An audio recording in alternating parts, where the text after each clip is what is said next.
More than 100 world leaders have promised to end and reverse deforestation by 2030, in the COP26 climate summit's first major deal. Brazil, where stretches of the Amazon rainforest have been cut down, was among the signatories on Tuesday. The pledge includes almost £14 billion of public and private funds.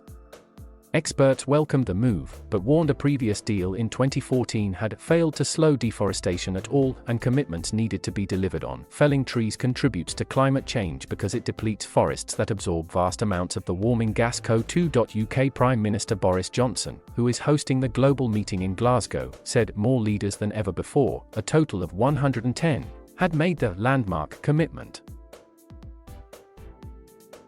"We have to stop the devastating loss of our forests," he said, "and end the role of humanity as nature's conqueror, and instead become nature's custodian." The 2-week summit in Glasgow is seen as crucial if climate change is to be brought under control. The countries who have signed the pledge, including Canada, Brazil, Russia, China, Indonesia, the Democratic Republic of the Congo, the US and the UK, cover around 85% of the world's forests.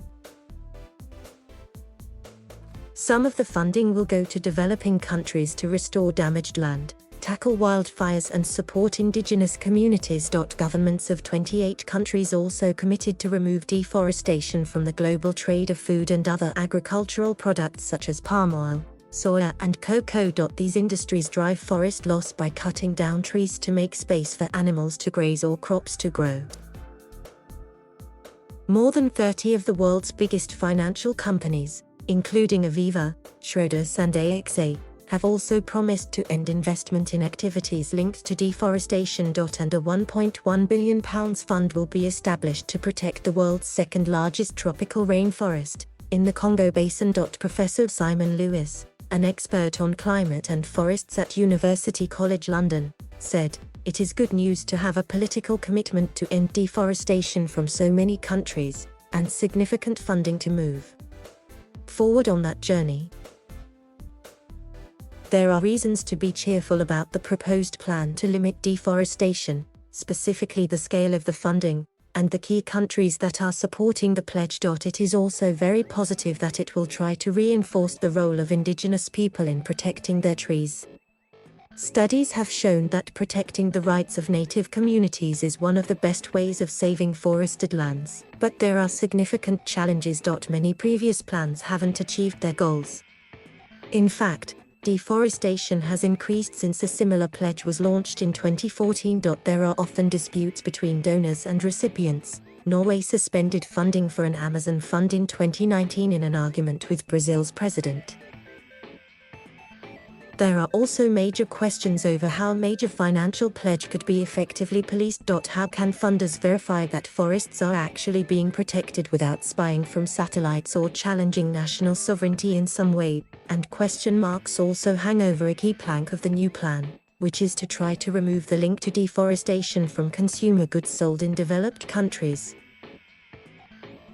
One aspect is eating meat from animals raised on imported soy grown on cleared lands. Will governments push companies and consumers to eat less meat to save the world's most important forests? Ecologist Dr. Nigel Sizer called the agreement a big deal, but that some will find the target of 2030 disappointing. "We're facing a climate emergency, so giving ourselves another 10 years to address this problem doesn't quite seem consistent with that," said Dr. Sizer, a former president of the Rainforest Alliance. "But maybe this is realistic and the best that they can achieve."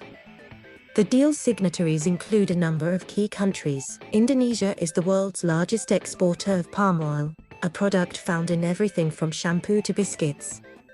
Production is driving tree destruction and territory loss for indigenous people. Meanwhile, Russia's huge natural forests, with more than 1/5 of the planet's trees, capture more than 1.5 billion tons of carbon annually. In the planet's biggest rainforest, the Amazon, deforestation accelerated to a 12-year high in 2020 under Brazilian President Jair Bolsonaro. Asked whether leaders like Brazil's Mr. Bolsonaro could be trusted to abide by the pledge, the UK's Environment Secretary George Eustice said we should be really positive when countries engage. Last time there was an attempt at getting such a commitment on forests, Brazil didn't take part, neither did Russia, neither did China. Brazil, they've really engaged with us on this agenda. It's a big step for them. But pressed on whether the agreement will be enforceable, Mr. Eustace said, it doesn't go as far into talking about enforcement mechanisms and so forth. That's not the nature of these agreements. He said what was different about this pledge in particular is that there is the finance to back up. US President Joe Biden said he was confident the global pledge could be met, telling world leaders, all we need to do is summon the will and do what we know is right. We can do this. He said the US would lead by example, and announced it would spend $9 billion to conserve and restore forests. Read more about the COP26 summit here. Anna Yarn, Executive Director at Chatham House Sustainability Accelerator, who co-wrote the report Rethinking the Brazilian Amazon, said, this deal involves more countries, more players and more money. But the devil is in the detail, which we still need to see. But many people living in the Amazon, including in its urban areas, depend on the forest for their livelihoods and they need support in finding new incomes, she added. Prince Charles told COP26 delegates that nations had to honor the rights of indigenous people as they were experienced custodians of their habitats. And speaking to members of the Global Alliance of Territorial Communities, representing 24 countries with tropical rainforests, he said, we've got to work harder to save your forests, for all our sakes. Tuntiak Patan, from the Coordination of Indigenous Communities of the Amazon Basin, welcomed the deal, saying that funds should be invested in supporting indigenous communities who are able to manage and protect forests. For years we have protected our way of life and that has protected ecosystems and forests. Without us, no money or policy can stop climate change, he said. One of the biggest causes of forest loss in Brazil is to grow soybeans, much of which goes to China and Europe for animal feed for pigs and chickens, said Dr. Sizer. We all end up consuming that, unless we're strict vegetarians and we don't eat soy. It's a very serious problem that we're all connected with.